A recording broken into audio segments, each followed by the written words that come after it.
Shalom, welcome back to channel Setetes Air Hidup, khususnya Air Hidup The Series.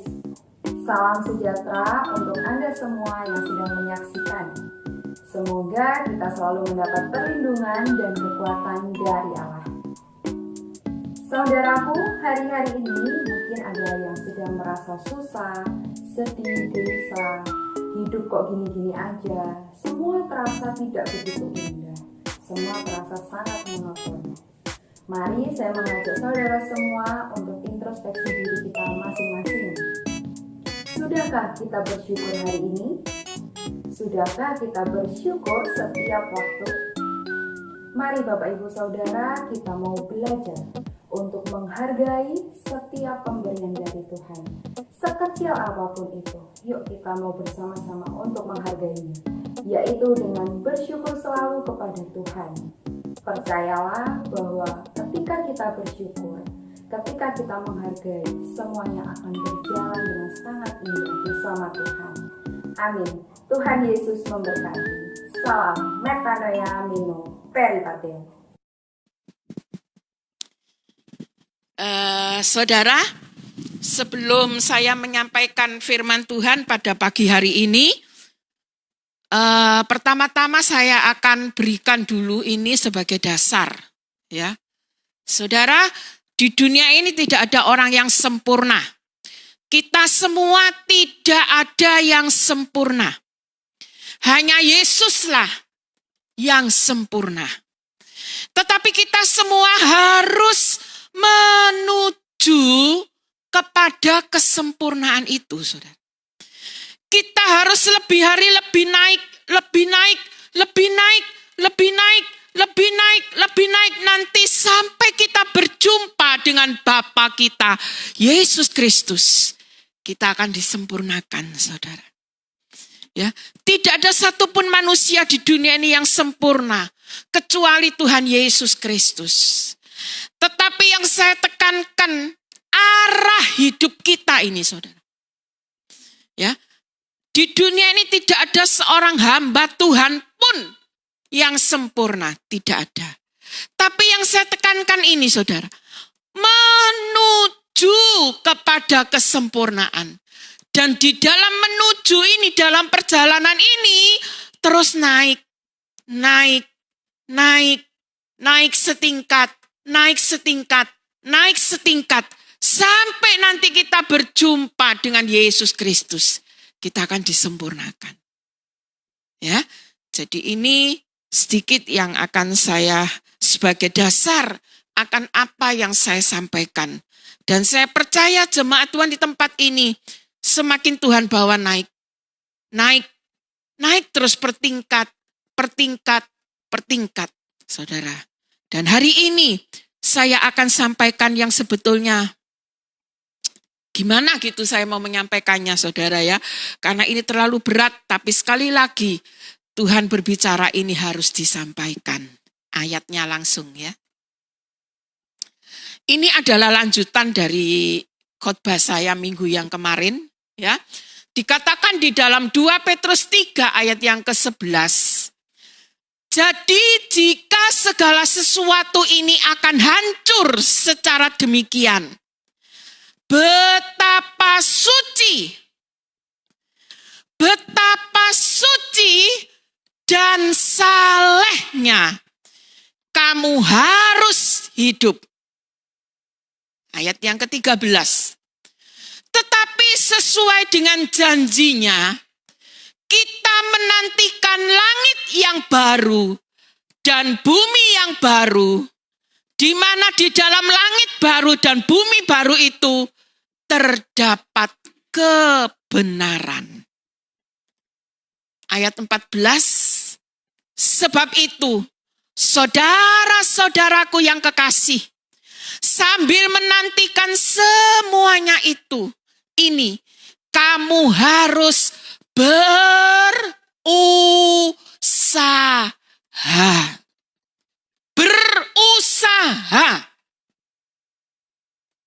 Supaya kamu kedapatan tak bercacat dan tak bernoda di hadapannya dalam perdamaian dengan Dia.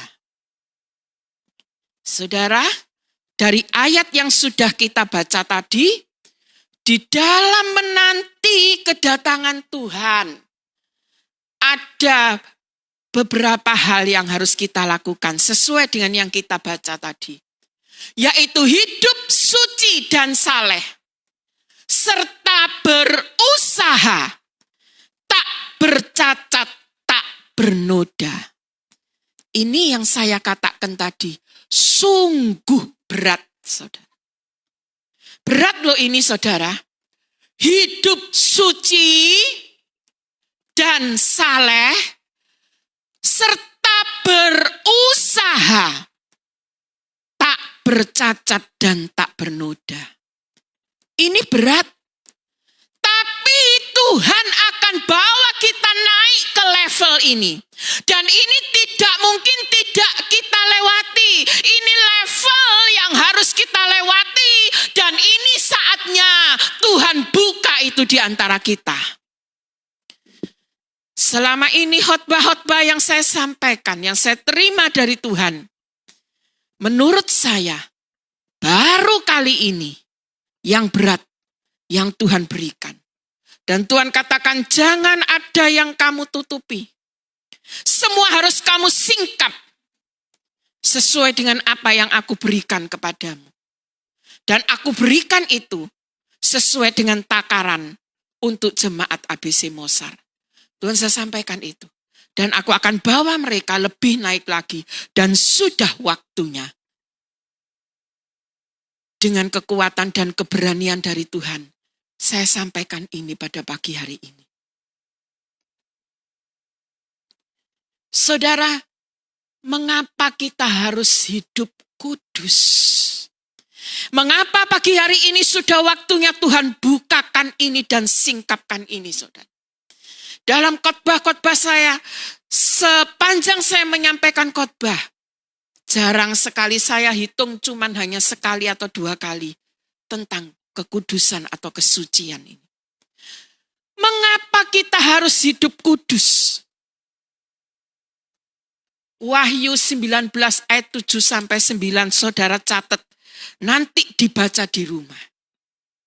Mengapa kita harus hidup kudus?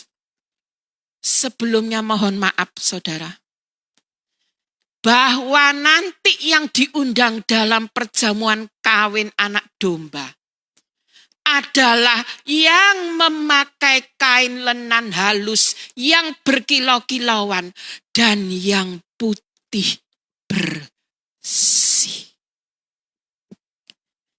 Sekali lagi mohon maaf karena ini firman Tuhan yang harus saya sampaikan. Mengapa kita harus kudus? Karena menurut Wahyu 19 ayat 7 sampai 9, bahwa nanti yang diundang dalam perjamuan kawin anak domba adalah yang memakai kain lenan halus yang berkilau-kilauan dan yang putih bersih.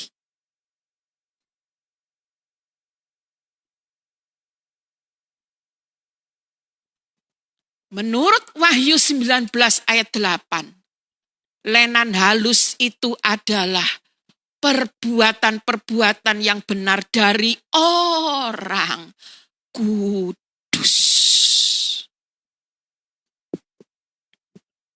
Saudara, ini masalahnya ada di sini, saudara.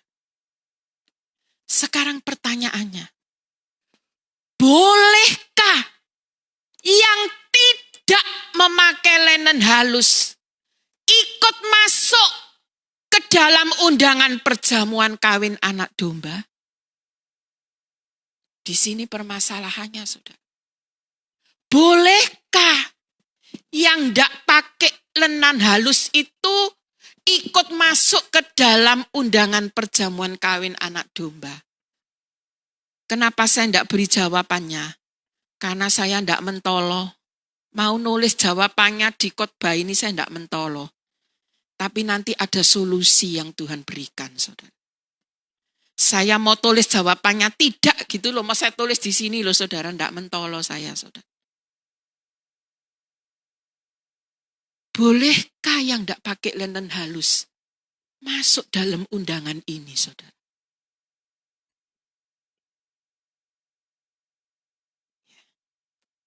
Yang kedua, mengapa kita harus hidup kudus? Karena menurut kitab Wahyu 21 ayat 2, Yerusalem baru itu adalah kota yang kudus.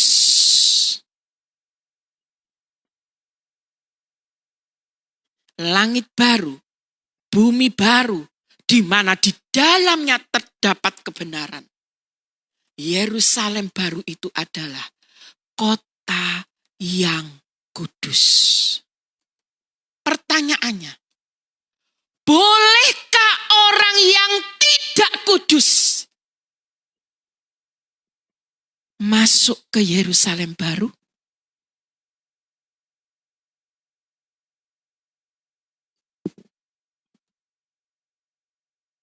Gara-gara ini, pagi hari ini Tuhan sampaikan kepada kita. Kita dibawa naik level kita tentang kesucian atau kekudusan. Ini masih baru 2 hal loh saudara yang disingkap. Bolehkah orang yang tidak pakai baju putih bersih masuk di pesta kawin anak domba? Bolehkah orang yang tidak kudus masuk di Yerusalem baru? Kalau pagi hari ini Tuhan singkap ini karena Tuhan cinta kita. Tuhan ingin kita semua ikut masuk ke Yerusalem baru. Tuhan mau kita semua masuk dalam undangan perjamuan kawin anak domba. Oleh karena itu pagi hari ini dia singkapkan ini saudara. Karena Tuhan tidak mau ada jemaat ABCC Mosar yang tidak bisa ikut perjamuan kawin anak domba.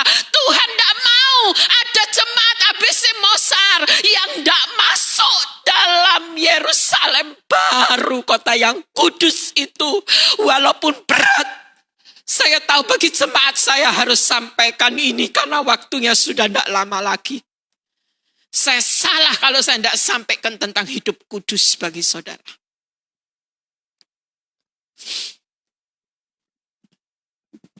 Lalu bagaimana dengan orang-orang yang masih belum siap masuk hidup kudus?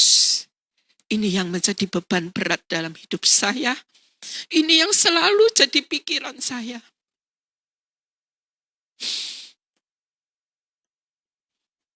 Bagaimana dengan jemaat-jemaat ABC Mosar yang masih belum siap masuk dalam hidup kudus?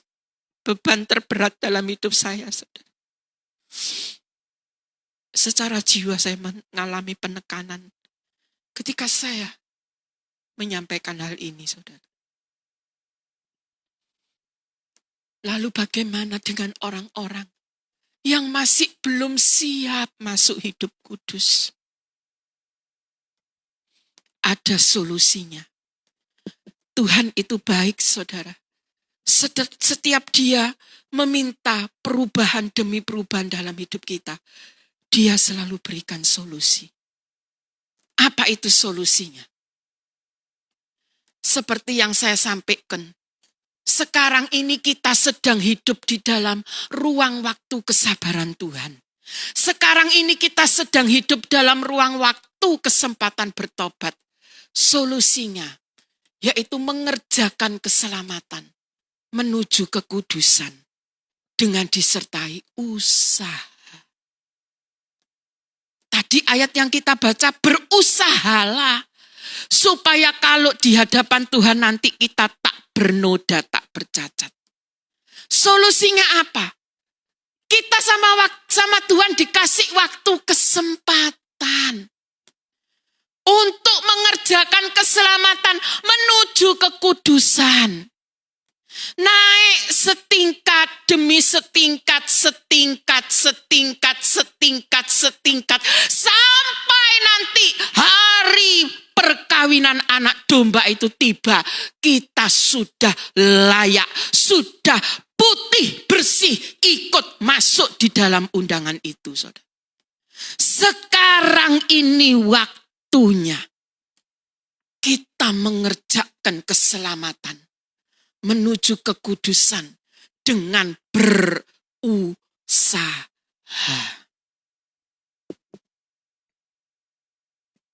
Saudara, di dalam usaha ini kita harus melibatkan Tuhan di dalamnya. Karena dengan kekuatan kita sendiri tidak mungkin kita bisa ini. Kita harus banyak-banyak melibatkan Tuhan. Ketika engkau intim dengan Tuhan, ketika engkau datang kepada Tuhan, di situ engkau bertemu Tuhan, kuasa Tuhan turun atas kita. Kuasa itu yang memberi kekuatan kepada kita untuk kita bisa menuju kepada kekudusan. Usaha itu adalah ora et labora. Ada Tuhan yang ikut di dalamnya dan juga ada kemauan yang besar dari kita untuk menyalipkan segala daging dan hawa nafsunya. Usaha.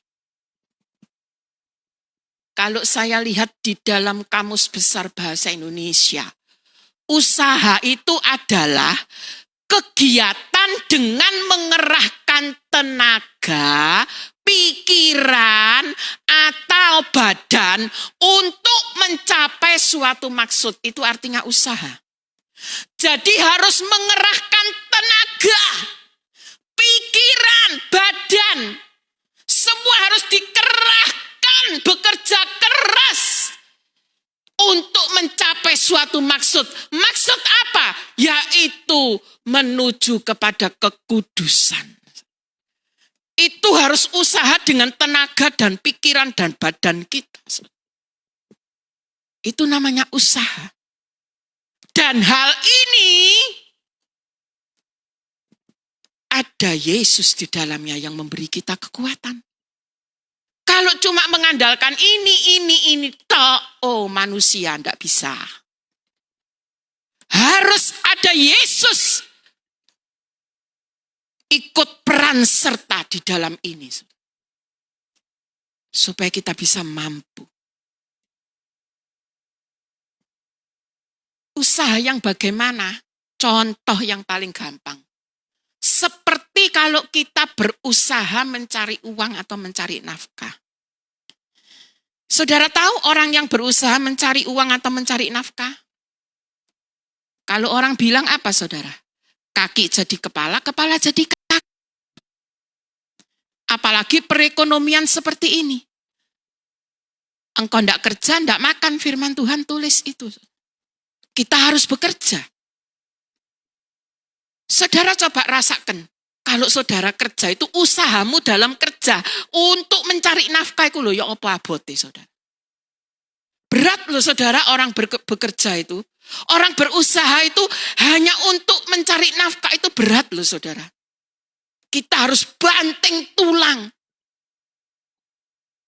Demikian pula yang namanya usaha untuk naik hidup kudus itu usahanya juga harus seperti itu, saudara.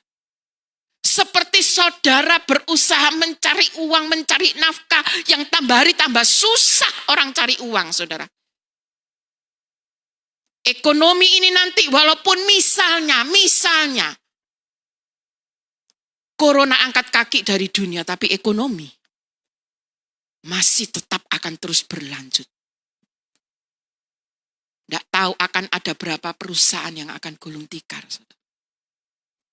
Walau saya dengar-dengar Corona tidak mau beranjak dari dunia. Kita yang harus bersahabat dengan Corona. New normal, saudara. Tambah angel cari uang, saudara. Untuk membiayai hidup kita, nafkah kita. Nah, seperti itu usaha kita untuk hidup kudus. Harusnya seperti itu yang namanya usaha. Kita harus mengerahkan tenaga kita, pikiran kita, badan kita. Berusaha mati-matian. Disertai dengan kekuatan dari Tuhan. Untuk kita menuju hidup kekudusan. Sebab kalau enggak, saudara, Kita tidak bisa loh masuk pesta perkawinan anak domba itu. Kita tidak bisa loh masuk Yerusalem baru. Karena firman Allah sudah menuliskan dan sudah diberitahukan kepada kita pada pagi hari ini. Hanya yang kudus yang layak masuk di situ.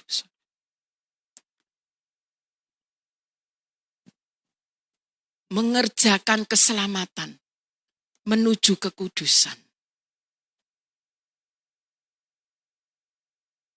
Setingkat, disertai dengan usaha yang keras. Mungkin kita harus merangkak. Mungkin kita harus ngoyong guandol. Mungkin kita harus mati-matian. Naik lagi ke yang kedua. Usaha lagi. Suara saudara, namanya orang usaha itu soro. Soro, berat, susah, sulit. Bahkan seakan-akan pada suatu saat kita akan seakan-akan pada sebuah titik yang kita tidak mampu mau naik lagi. Tapi jangan takut. Asal kau niat, ada Tuhan yang memberi kau kekuatan. Naik. Naik lagi. Naik lagi. Sampai nanti kita ketemu Yesus.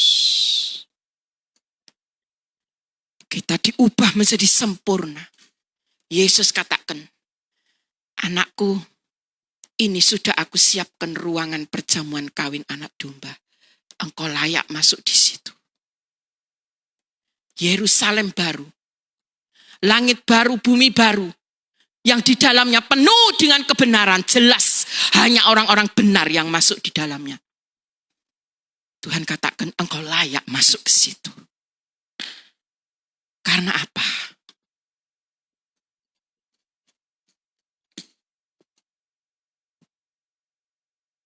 Itu saudara. Dan itu harus kita mulai sekarang.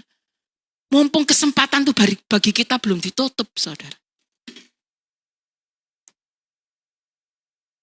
Kudus dalam bahasa Yunaninya adalah hagios. Terpisah, dikhususkan atau terpotong dari, kalau bahasa Ibraninya kados. Naik level, naik lebih tinggi lagi. Kalau dalam bahasa Inggrisnya cut above. Artinya di atas rata-rata. Itu artinya kudus.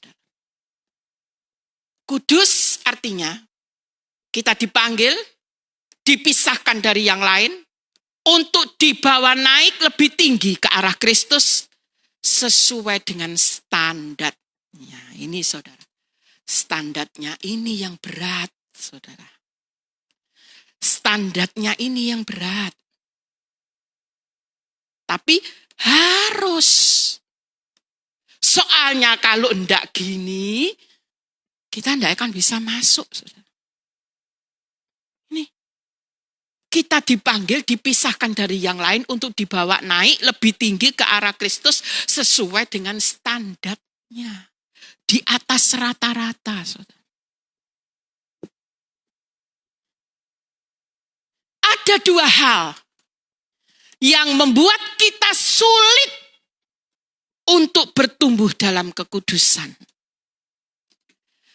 Ada dua hal saudara yang seringkali menghalang-halangi dan yang membuat kita sulit untuk bertumbuh dalam kekudusan. Dua hal itu adalah kecintaan akan dunia dan dosa. Saudara, pertama kali saya memberikan siraman rohani, biasanya kan dari pembicara-pembicara, dari tim PAW, ya mungkin karena saudara mungkin capek atau gimana ya saya enggak bisa memaksa terus saudara. Akhirnya saya saya ambilkan dari YouTube saudara ya. Pertama kali yang saya temukan adalah pendeta Frankie Tutu, sahabat tuh namanya kok Tutu itu saudara ya. Nah, itu kalau saudara dengarkan terus itu. Ya, kalau saudara rajin dengarkan itu terus saudara. Itu sama dengan otak kita itu dicuci loh saudara. Kalau saudara amati pagi siang malam selama ini, yang diomongno itu kalau saudara mesti iki sing diomongno. Kok judulnya apa nak baleke nang iki? Judulnya apa nak bulete iki? Bener enggak saudara? Kalau saudara ikuti acara itu bener enggak? Siraman rohani 3 kali sehari. Pembicaranya itu loh, Pendeta Frank itu judulnya macam-macam. Tapi bulet nanti kan baliknya ke situ lagi yang diomongkan. Mesti baliknya ke situ lagi. Apa yang diomongkan? Baliknya ke situ lagi, saudara.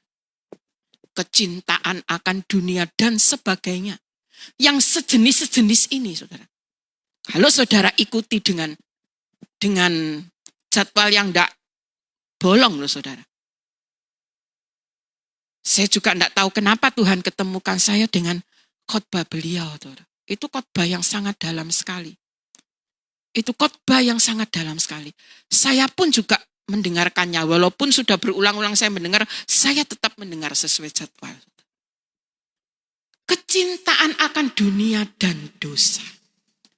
Ini yang sering kali menghalangi kita tidak bisa hidup kudus.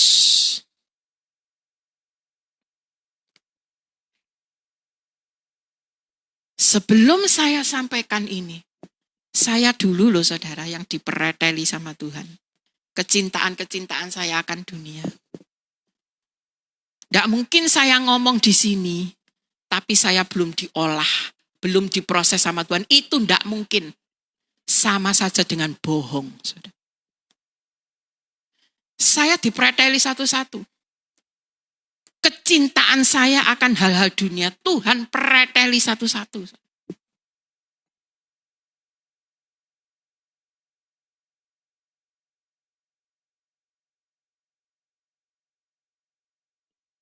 Yakobus 4 ayat 4 mengatakan, hai kamu orang-orang yang tidak setia, tidakkah kamu tahu bahwa persahabatan dengan dunia adalah permusuhan dengan Allah.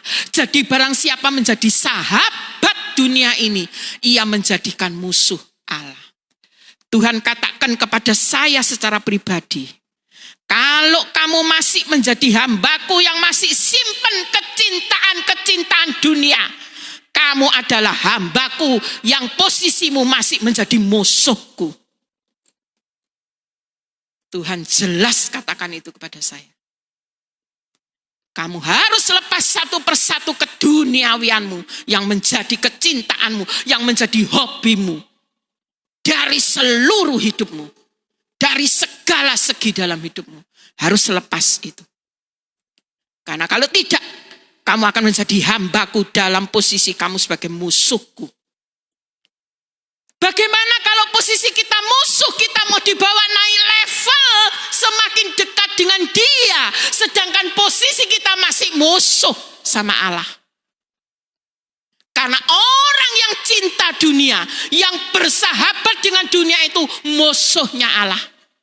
Bagaimana kita bisa dibawa naik level lebih tinggi kepada Allah, semakin tinggi kalau kecintaan kita akan dunia ini masih kuat. Karena posisi kita masih adalah musuh bagi Allah.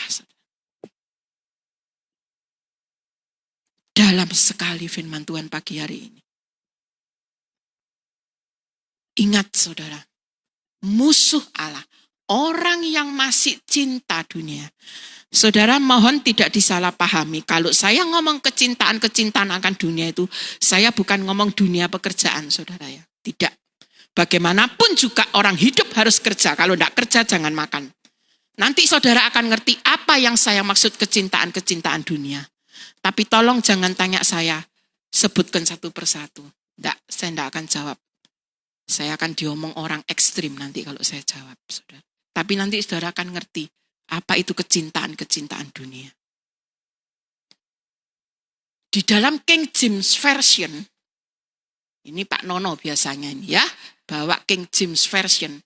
Orang yang tidak setia itu disebut adulterers. Ini artinya pezina. Pezina. Yakobus 4 ayat 4. Orang yang tidak setia Orang yang tidak setia ini orang yang bersahabat dengan dunia. Itu diumpamakan seperti pezina. Mengapa diumpamakan seperti pezina? Karena Yakobus 4 ayat 4 mengatakan, kalau kita bersahabat dengan dunia, kita ini musuh Allah. Pezina itu adalah seorang yang bersahabat dengan musuh pasangannya. Misalnya saya istri, Pak Henok suami saya. Pak Henok punya musuh. Saya bersahabat akrab dengan musuhnya. Itu berarti saya sebagai pezina. Karena saya tidak setia dengan Pak Henok. Wong musuhnya kok malah aku tambah api ambek musuhnya. Itu berarti saya tidak setia dengan dia. Makanya dikatakan pezina. Karena tidak setia. Lah orang-orang yang tidak setia, yang menjadi musuhnya Allah, orang-orang yang masih punya kecintaan dunia, dalam King James Version itu dikatakan pezina. Jadi di hadapan Allah, kita itu berzina. Kalau kita masih punya kecintaan akan dunia. Menurut King James Version, di hadapan Allah kita itu pezina.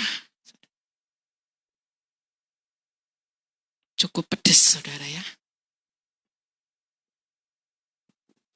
1 Yohanes 2 ayat 15 mengatakan, janganlah kamu mengasihi dunia dan apa yang ada di dalamnya.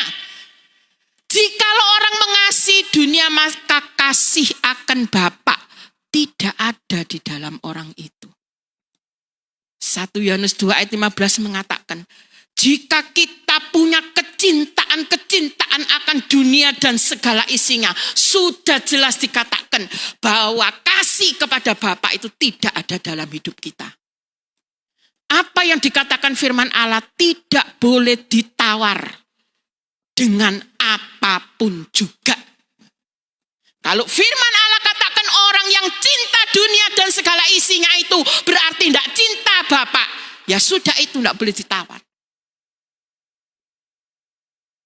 Orang yang mengasihi dunia dan apa yang ada di dalamnya berarti kasih kepada Bapa tidak ada dalam orang itu.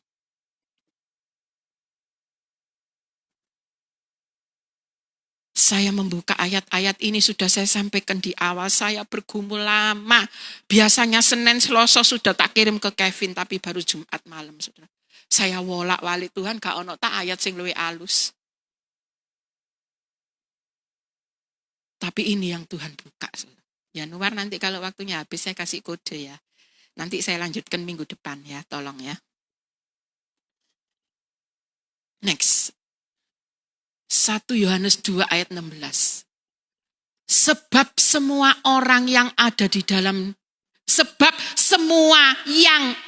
di dalam dunia, yaitu keinginan daging, keinginan mata, keangkuhan hidup, bukan berasal dari Bapa, melainkan dari dunia. Semua yang ada di dalam dunia, keinginan daging dan keinginan mata, itu semua berasal dari dunia, saudara. Bukan dari Bapa. Nih, saudara. Keinginan daging, keinginan mata ini sakit, saudara. Kalau Tuhan bilang lepas. Lepas. Itu tidak layak, tidak kudus, lepas. Sakit, saudara. Keinginan daging, keinginan mata. Saya kalau kayal-kayal itu, saudara. Saudara tahu segala sesuatu kalau diproses kan kadang kayal-kayal. Nolak. Saya kalau ngomong mosok sih Tuhan, pendeta tidak boleh. Tidak boleh. Mosok sih Tuhan aku tidak boleh. Tidak boleh. Oh itu sakit, saudara. Keinginan mata sama keinginan daging. Nek wis ketok, mosok sih Tuhan tidak boleh. Tidak boleh. Oh itu sakit, saudara. Karena tidak ada pilihan lain. Pilihannya hanya Tuhan bilang tidak boleh. Keinginan daging, keinginan mata berasal dari dunia. Ini yang namanya usaha sing uabot kaya uang jengkelitan dolek duit ya iki, saudara. Saking kepingine munggah, naik sampai ke tempat yang Tuhan sediakan buat kita. Kecintaan dunia itu apa? Keinginan-keinginan dunia. Keindahan-keindahan dunia. Kesenangan-kesenangan dunia. Perbuatan-perbuatan dunia. Saudara, dikatakan kita ini dipisahkan dari yang lain. Dibawa naik ke level yang lebih tinggi. Dipisahkan dengan yang lain. Berbeda dari yang lain, saudara. Lah nek perbuatan-perbuatan kita masih sama dengan orang dunia. Terus bedain di endi. Terus sing jenenge level naik itu ndek mana, saudara? Orang dunia meso, kita masih meso. Orang dunia A, kita masih A. Orang dunia B, kita masih B. Terus yang namanya dipisahkan itu di mana, saudara?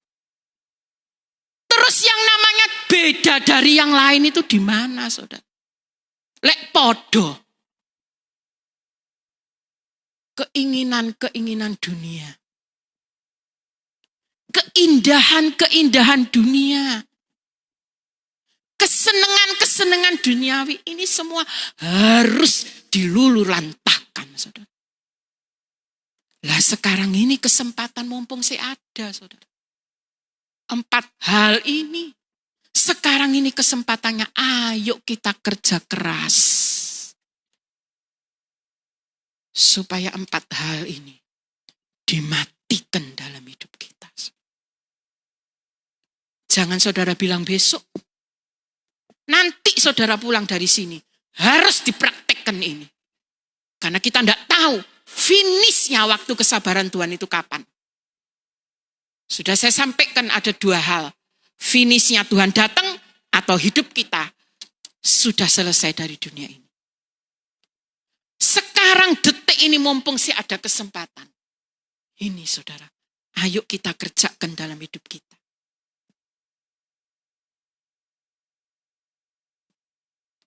Yudas 1 ayat 19 mengatakan, orang-orang yang hidupnya dikuasai oleh keinginan duniawi, pasti hidupnya tidak ada Roh Kudus di dalamnya. Roh Kudus itu ngalah. Orang kalau hidupnya dikuasai oleh keinginan-keinginan duniawi, hawa nafsu kedagingan, pasti hidupnya tidak dipimpin Roh Kudus. Karena Roh Kudus tidak mungkin memimpin orang hidup kepada keinginan-keinginan duniawi. Roh Kudus pasti memimpin orang hidup menuju kepada kekudusan. Jadi kalau di dalam hidup kita masih besar dikuasai oleh keinginan-keinginan duniawi, berarti Roh Kudus masih belum memimpin hidup kita.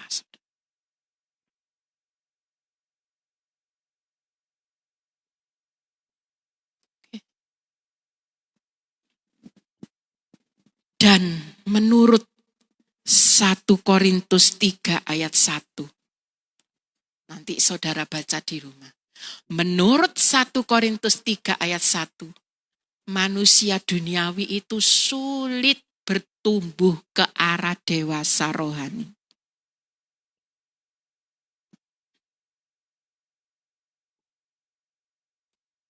Manusia duniawi, artinya manusia yang masih dipenuhi dengan kecintaan-kecintaan duniawi. Sulit untuk naik step by step, setingkat, sulit.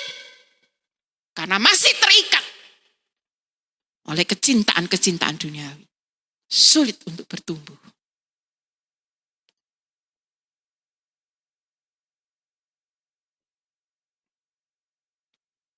Dalam Roma 12 ayat 2. Manusia duniawi itu tidak dapat membedakan mana yang kehendak Allah dan yang bukan. Padahal Matius 7 ayat 21-23 mengatakan, orang yang melakukan kehendak Allah yang masuk kerajaan surga. Orang yang masih hidup duniawi dia tidak bisa bedakan mana kehendak Allah dan mana yang bukan. Padahal orang yang melakukan kehendak Allah yang masuk kerajaan surga. Saudara baca nanti di rumah. Roma 12 ayat 2. Orang yang masih duniawi itu tidak bisa bedakan mana kehendak Allah, mana yang bukan. Orang yang duniawi tidak bisa bedakan mana yang baik dan mana yang tidak baik. Orang yang masih duniawi tidak bisa bedakan mana yang berkenan kepada Allah dan mana yang tidak berkenan kepada Allah.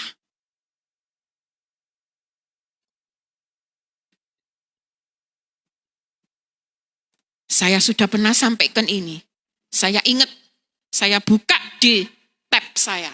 Saya sudah pernah tuliskan secara total semuanya. Sudah pernah saya artikan satu-satu ini Roma 12 ayat 2 ini. Sekarang saya hanya ambil yang perlu dengan khotbah saya pagi hari ini. Menurut bahasa asli atau bahasa Yunaninya, kata jangan ini adalah berasal dari kata me. Tidak tahu me, tidak tahu me, tidak tahu me ya. Ini pokoknya saya bacanya me. Itu artinya hentikanlah. Janganlah kamu menjadi serupa dengan dunia ini. Janganlah itu artinya kalau menurut bahasa aslinya hentikanlah. Mandeko, berhenti yo. Itu saudara kalau menurut bahasa Yunani. Kata janganlah ini berasal dari kata me. Artinya hentikanlah. Menjadi serupa dengan dunia ini. Janganlah menjadi serupa dengan dunia. Menjadi serupa ini bahasa aslinya adalah suskematiseste. Artinya menjadi serupa itu disesuaikan dengan, dibentuk oleh, hidup menurut pola. Seperti air yang berubah menurut wadahnya. Air kalau taruh botol bentuknya botol. Air kalau taruh kotak bentuknya kotak. Air kalau taruh gentong bentuknya gentong. Jangan kita menjadi serupa dengan dunia itu artinya jangan kita menyesuaikan hidup kita seperti duniawi. Jangan kita dibentuk oleh duniawi. Jangan kita hidup menurut pola duniawi. Seperti itu saudara maksudnya. Roma 12 ayat 2 ini. Jangan hidup kita ini sesuai dengan duniawi. Menurut bahasa aslinya.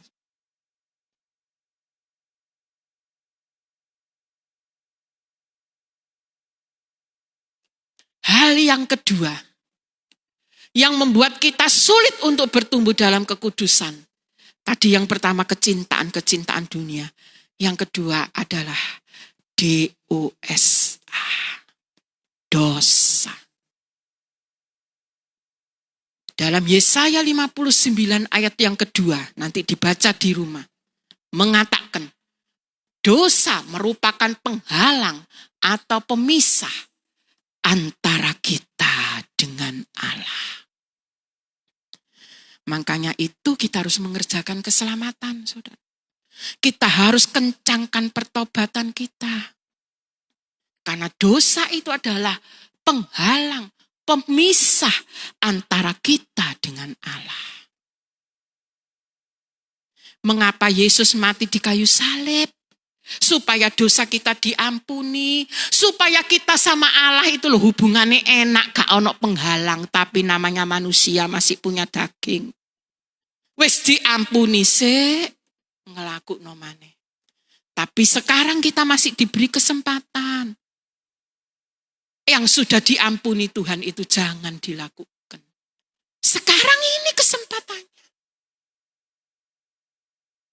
Supaya hidup kita sama Allah itu tidak ada penghalang, tidak ada pemisah.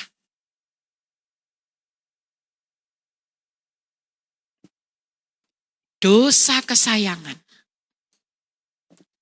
Sudah saya sampaikan minggu yang lalu. Hati-hati dengan dosa kesayangan, saudara. Dosa yang paling saudara eman. Karena apa? Karena Yakobus 1:15 mengatakan, dan apabila keinginan itu telah dibuai, ia akan melahirkan dosa. Dan apabila dosa itu sudah mateng, ia akan melahirkan maut. Dosa kesayangan itu nek saudara simpen terus, diimbu terus kalau buah, sampai buah itu mateng, saudara akan terima maut.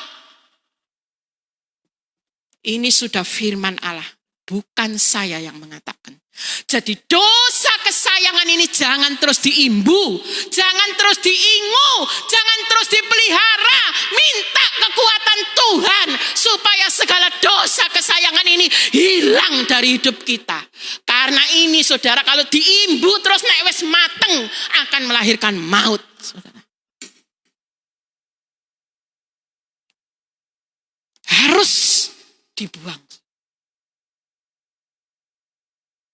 Sungguh sangat berat firman Tuhan pagi hari ini. Saya bisa menyelami hati saudara satu-satu.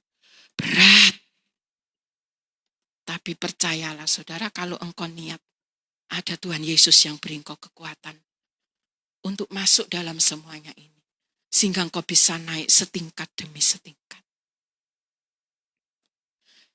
Dan ini sudah waktunya saudara. Saya tidak bisa ngelak lagi. Kalau bisa saya elak, saya tidak akan sampaikan hari ini. Tapi ini sudah waktunya saya sampaikan hari ini. Saya takut sama Tuhan kalau tidak saya singkap semua, saudara.